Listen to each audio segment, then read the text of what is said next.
Ella had always been a lonely girl. Her small town was quiet, her parents preoccupied with work, and her only real companion was her vivid imagination. From the moment she could speak, she crafted worlds filled with talking animals, brave princesses, and fantastical creatures.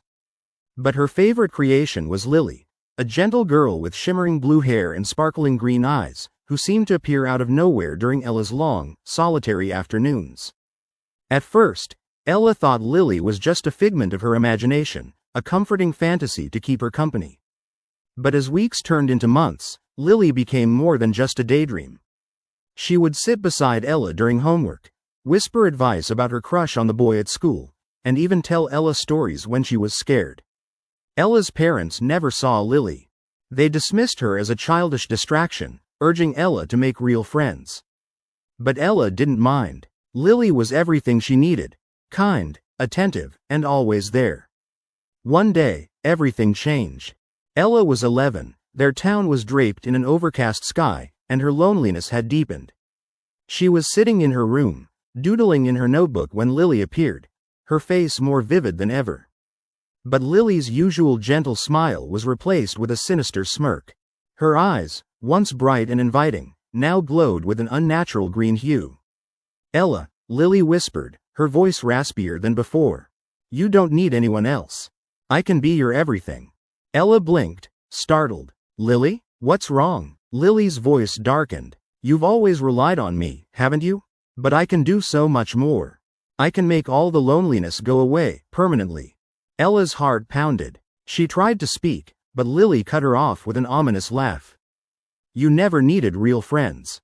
Just me." Her mouth twisted into a cruel grin as shadows flickered around her like living ink. "And now, I'll make sure no one else ever takes your place." Suddenly, the room grew cold. Shadows seeped from Lily's fingertips, crawling along the walls like grasping claws. Ella screamed as the light flickered and dimmed, her eyes fixed on Lily's menacing figure. The girl with the shimmering blue hair was transformed, her once soft demeanor now replaced with a sinister, commanding presence. From that day on, Ella's life changed. Lily's presence grew stronger, invading her thoughts, whispering dark encouragements. Ella's parents noticed her withdrawal, but when they questioned her, she always denied that anything was wrong. They couldn't see Lily, how could they? To the outside world, Lily was just Ella's imaginary friend, a comforting childhood fancy. But Ella knew better. Lily wasn't just imaginary anymore. She was evil incarnate, a malevolent force feeding off Ella's fears and loneliness. And as the days went on, Ella felt her own will weaken, her reflections sometimes showing Lily's twisted grin when she looked in the mirror. One night, Ella awoke to a cold breeze and the faint sound of whispers. Lily stood in the corner, her eyes glowing brighter than ever. "Ella," she hissed, "I've shown you my true face.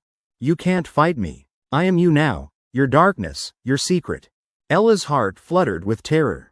She tried to run, but Lily's shadowy tendrils snaked around her ankles, pulling her back into the darkness. Her screams echoed through the empty house, unheard by her parents. Lily's laugh, deep, echoing, and malicious, was the last thing Ella heard before everything faded into black. In the morning, Ella's parents found her room untouched, as if she had vanished. No sign of her or Lily, only the faintest whisper of a blue-haired girl smiling wickedly in the shadows behind Ella's mirror. Days turned into weeks, and Ella was never seen again. But on quiet nights, when the wind howled just right, the town's children would sometimes whisper about the girl who vanished, how she had an imaginary friend who turned out to be something else entirely, something dark and hungry.